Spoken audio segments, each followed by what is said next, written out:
इतिहास में कुछ कहानियां ऐसी हैं जहां सच और कहानी के बीच की लकीर लगभग मिट सी जाती है। तो चलिए आज बात करते हैं एमिटिविल हॉरर की। एक ऐसा रहस्य जिसने दशकों से लोगों को उलझा रखा है। क्या ये एक भयानक अपराध की दास्तान थी, कोई असली भूत प्रेत की घटना थी, या फिर एक बहुत बड़ा धोखा? तो सवाल यही है, ओशन एवेन्यू का वो घर क्या सच में भूताहा था, या ये सब बस पैसा और शोहरत कमाने के लिए रचा गया एक ड्रामा था? देखिए, इस कहानी की जड़ें किसी अलौकिक शक्ति में नहीं, बल्कि एक असली दिल दहला देने वाले जुर्म में है। तो सबसे पहले कहानी के उस हिस्से पर चलते हैं जो बिल्कुल सच है, जिस पर कोई सवाल नहीं उठा सकता। एक भयानक त्रासदी, यानी डिफियो परिवार की हत्याएं। सोचिए, 13 नवंबर 1974 की शाम थी, लगभग 6 बजे। रोनाल्ड बुच डिफ्यू जूनियर भागता हुआ एक लोकल बार में आता है और चिल्लाता है कि उसके पूरे परिवार को किसी ने गोली मार दी है। पुलिस जब घर पहुंचती है तो जो नज़ारा वो देखते हैं वो वाकई में भयानक था। डिफ्यू परिवार के 6 लोग अपने अपने बिस्तरों में मरे पड़े थे, और कुछ ही घंटों की पूछताछ के बाद बुच ने खुद ही अपना जुर्म कबूल कर लिया। 6, ये सिर्फ एक नंबर नहीं है, ये 6 जानें थीं, 2 माँ बाप और उनके 4 बच्चे। सबकी जिंदगी बस एक रात में खत्म हो गई, और यही वो दुखद सच है जिस पर यह पूरी रहस्यमयी कहानी बनी है।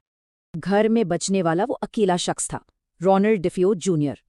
उसे सभी 6 हत्याओं का दोषी ठहराया गया, लेकिन समय के साथ उसने अपनी कहानियां बार बार बदली, हत्या की वजह भी बदलती रही, और बस यहीं से इस पूरे मामले पर रहस्य की पहली परत चढ़नी शुरू हो गई। तो अब कहानी में एंट्री होती है एक नए परिवार की, और शुरू होता है कहानी का दूसरा अध्याय, आतंक के वो 28 दिन। ये कहानी है लुट्स परिवार की। उन हत्याओं के ठीक 13 महीने बाद लुट्स परिवार ने उस घर को बहुत ही सस्ती कीमत पर खरीद लिया। उन्होंने सोचा होगा कि उन्हें अपने सपनों का घर मिल गया, लेकिन वो घर बहुत जल्द एक भयानक सपना बन गया। सिर्फ 28 दिन, बस 28 दिन बाद वो परिवार डर के मारे अपना सब कुछ छोड़कर वहां से भाग गया। अब उन्होंने जो बताया ना, वो सुनकर किसी के भी रोंगटे खड़े हो जाएं।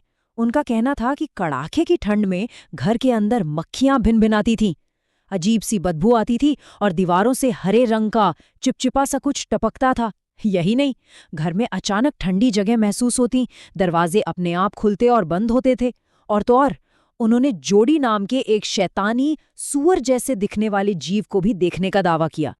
तो एक परिवार की ये डरावनी कहानी आखिर पूरी दुनिया में इतनी बड़ी सनसनी कैसे बन गई? चलिए देखते हैं कि कैसे ये कहानी एक किताब से शुरू होकर एक ब्लॉकबस्टर फिल्म तक पहुंची और पूरी दुनिया में छा गई। देखिए, हुआ ये कि लुट्स परिवार के घर से भागने के बाद उस समय के मशहूर पैरानॉर्मल इन्वेस्टिगेटर्स एड और लॉरेन वॉरेन वहां जांच करने पहुंचे। इसके बाद 1977 में जे एनसन की किताब आई, द एमिटिविल हॉरर, जो बेस्ट सेलर बन गई।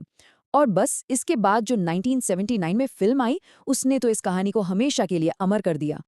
लेकिन जैसा कि अक्सर होता है, जैसे जैसे कहानी की शोहरत बढ़ी, वैसे वैसे उस पर शक भी गहराने लगा।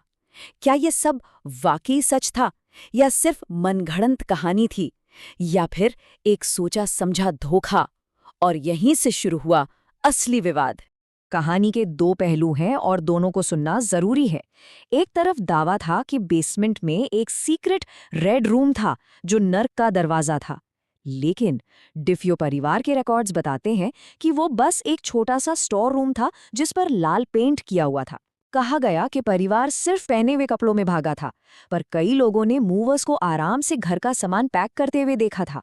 और जहां परिवार ने शैतानी ताकतों को जिम्मेदार ठहराया, वहीं ये भी एक सच्चाई थी कि वो लोग उस वक्त पैसों की भारी तंगी से गुजर रहे थे। लेकिन शायद इस कहानी पर सबसे बड़ा सवालिया निशान लगाया खुद रोनाल्डो डिफ्यू जूनियर के वकील विलियम वेबर ने। उन्होंने बाद में ये तक कह दिया कि हमने ये डरावनी कहानी शराब की कई बोतलें पीते हुए साथ में बैठकर बनाई थी। अब इस एक बयान ने तो जैसे पूरी कहानी की नींव ही हिलाकर रख दी। खैर, कहानी सच हो या झूठ, एक बात तो माननी पड़ेगी, एमिटिविल की कहानी आज भी जिंदा है। तो सवाल ये उठता है कि इतने सारे विवादों के बाद भी ये कहानी आज तक लोगों के जहन में क्यों बसी हुई है? इस एक कहानी पर न जाने कितनी किताबें, फिल्में और डॉक्यूमेंट्रीज बन चुकी हैं।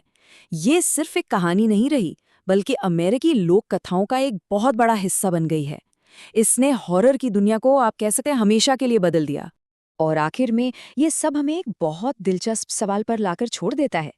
एमिटिविल जैसी कहानियों में आखिर ऐसा क्या है जो घटना के इतने दशकों बाद भी हमें अपनी तरफ खींचती हैं? क्या हमें अनजाने से डरने में एक तरह का रोमांच महसूस होता है, या हम बस ये जानना चाहते हैं कि पर्दे के पीछे का सच क्या है?